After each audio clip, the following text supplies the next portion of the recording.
Episode 5 of Community, Advanced Criminal Law, begins with Professor Ian Duncan asking Jeff for advice on seducing young college students. I wanted to ask you about that young lady, you know, the blonde with the pouty, strident, Kate Blanchett sexuality. Jeff, Abed, and Duncan play a quick game of Name the Defunct TV Show. Cheers. Mash. Faulty Towers. Game over. Have a nice day. And we move into Senor Chang's Spanish class, where Troy is abusing Abed's trust and naivete by bombarding him with outlandish lies. I'm President Obama's nephew. Really? And he invented the Ferrari. In the last moments before class begins, Jeff updates Britta on his love life. A month-long text message affair with a dude from Boulder. Sorry. That's okay. Chang reveals that he has graded everybody's tests, but he won't hand them out until I find out who did this! What is that? It's a tiny piece of paper. Okay, that's all it is. Someone created a cheat sheet for ants, and Chang wants to know who's responsible. Marianne? Grandpa? Jack Hay? Kumar? Chang sets a deadline, And they've got 24 hours to come forward or Mr. Miyagi here will wax off and the whole class gets a zero. gets a little inappropriate, Except you, Toby. and sends the class on their way. In the study room, Troy is flexing some of his knowledge on the rest of the group. I know who Senior Chang is. Chang has successfully fostered a culture of distrust amongst the study group, and the gang spends some time throwing accusations at each other. Insecure and naive. Stupid. Well, I may be stupid. Not a lesbian. Annie is the one who stops the group's bickering. I'm already overwhelmed by my duties on the school song committee. Are you a musician? Ew, no. Abed, having been misled by Troy's deceit earlier, makes a suggestion for Annie's dilemma. Troy could do the school song.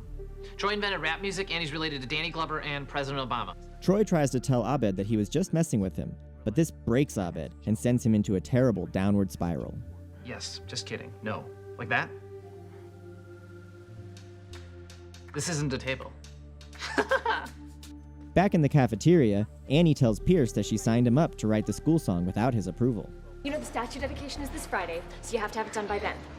Pierce gets so nervous that his internal PC almost crashes. I know! Or maybe I accidentally unplugged a monitor while I was recording the episode.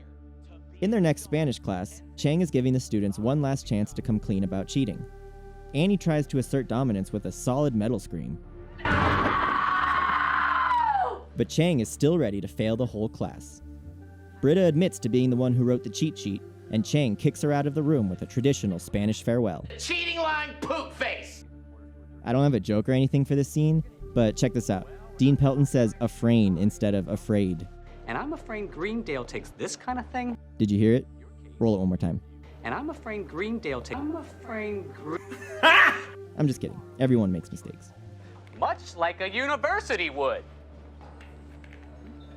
The dean sets a trial date for Britta's disciplinary hearing, and Jeff appoints himself as her representation. Okay, ouch, and yes, Broken-brained Abed says more nonsense to Troy, All dogs are blue now. Every single dog in the world is blue. and Troy does what he can to help fix him. Okay? Your face? Yeah. It's bad. Okay. When Troy sees Abed's notes, however, What language? It's probably Arabic. he fears he may have done permanent damage to the impressionable Abed.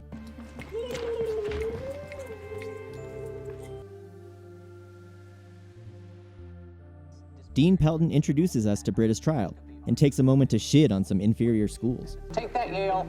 And we get right into the meat of the case. It was a Tuesday, crack of dawn, 5:58 a.m.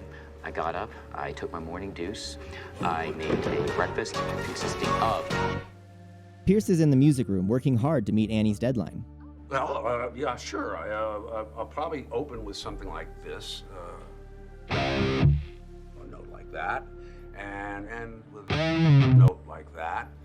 The words I can't tell. You know, the rest is really a surprise. Back at the trial, Chang's deposition ends and Britta climbs up to the stand. Yes. Are they comfortable? Yeah. I'm just curious, they're cute. Jeff then uses his opportunity to turn the trial around on Chang. You were threatening everyone. You did what? Oh, shut your pompous vortex of overlapping fangs. Everything is going good until, in a shocking twist, Britta sabotages her own case. Is a jerk. Wait, I cheated. And we're back. Objection. After the initial standard lawyer response, The world wasn't the only thing that changed on September 11th. Oh, come on. Dean Pelton declares timeoutsies for the trial. Troy is worried about Abed and finds him outside having yet another manic episode. And the attitude during conveyance of the random deceit is apparently of great importance. Before he can try to help, though, Abed runs off again.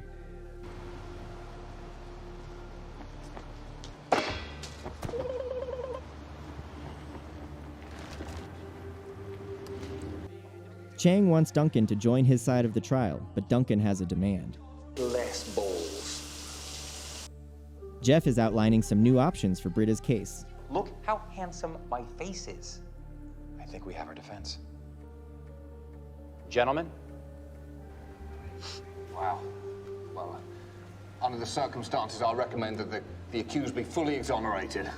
Troy finally catches Abed again and confronts him. For weaker beings. Stop doing this right now. Whoa, whoa, whoa.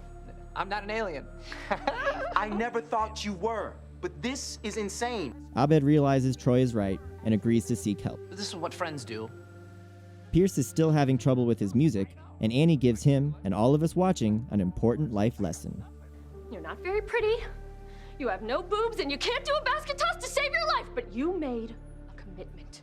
So pick up your pom-poms, Pierce, stuff your bra, and get ready for the team bus to forget you at a Taco Bell, because life is tough. But we soldier on, and that's just the way it goes. At Pierce's performance, Abed asks the question I asked when I started writing these Manic Summary scripts. Can we get sued? Not sure. Greendale's the way it goes. Yeah, they got us. Also, Troy and Abed get into some kinky